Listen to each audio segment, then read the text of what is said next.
Hello everyone, it's your favorite host again, Adebowale Taiwo, the host of Candid Conversations with Debo on YouTube, and you can find snippets on Instagram and TikTok.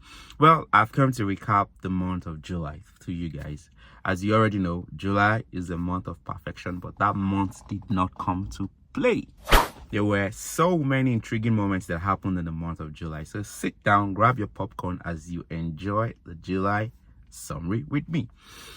First of all, in the beginning of the month, we had COZA's 7 Days of Glory. And of course, one of the, the respected men of God that performed at that event, or rather ministered at that event, would be Pastor Matthew Ashimolowo.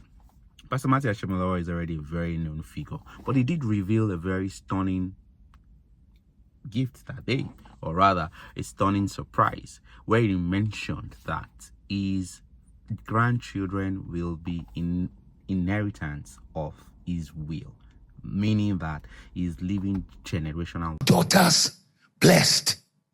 I have no apologies for blessing my grandchildren. Thank you. As I speak to you today, I've already bought 24 apartments for my grandchildren. Adefarasin's church, House on the Rock, where Pastor Matthew had shared in that event that he was from a family that was super wretched. Now, not poor, but wretched.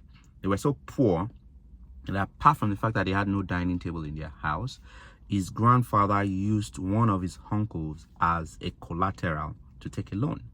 Now, the moral of the story is Pastor Matthew Ashimolowo, whose generation was probably best friends with poverty, is now leaving generational wealth for his unborn great-grandchildren and his already made grandchildren.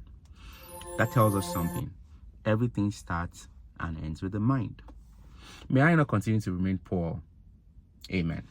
Now, to the farewells. As I already mentioned, July came with a full package. July 13th had the demise of two notable figures in Nigerian history. President Muhammadu Buhari on one hand, and later that same evening, Oba Sikiru Adetona on the other hand. And what would spur the population would be that there were a lot of debates, there were a lot of outcry, there was mourning, and then some people were excited.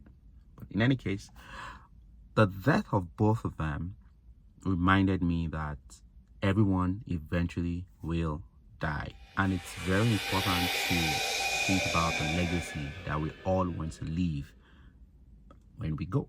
We all pray to live old in good health, but it's important to think about that legacy before we exit this world. Muhammadu Buhari, two-time former head of state of Nigeria, and Oba Sikiru Adetona was king in Ijebu land, Ijebu for 65 solid years. Meaning anyone born after 1960 has only witnessed one Awujale as king in Ijebu land. Now, we move swiftly to still on Oba Adetona and renaming debacle. Oba Adetona died, and the governor of Ogun State, Governor Dapo Abiodun, decided to rename an existing university, University of Education rather, Taiwo University, after Oba Adetona.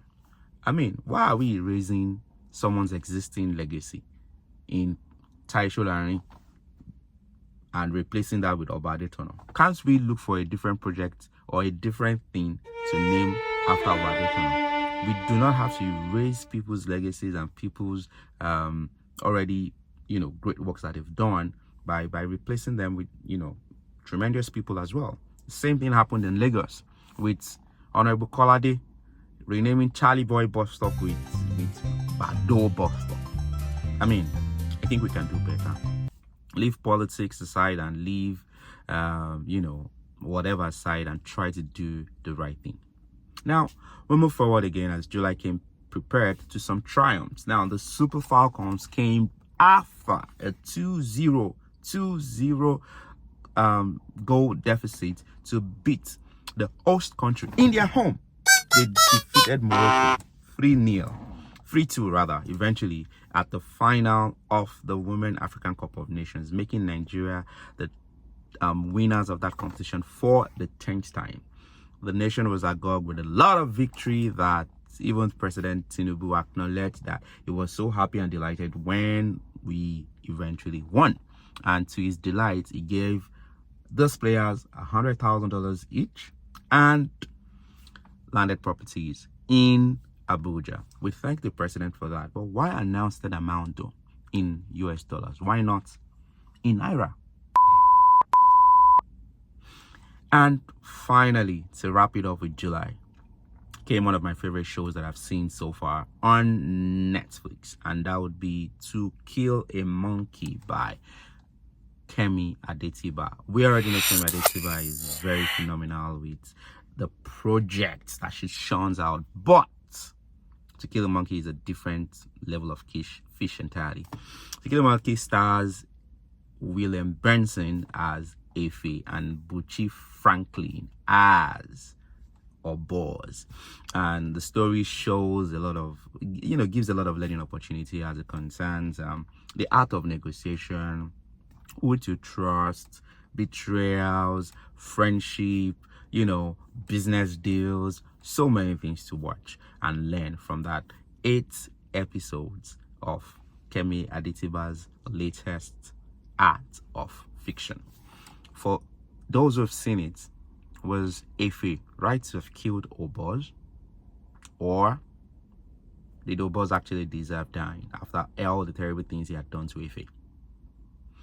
If you enjoyed this recap, please like, subscribe, and share as we strive to bring you entertaining and regular podcast interviews that I have on this channel.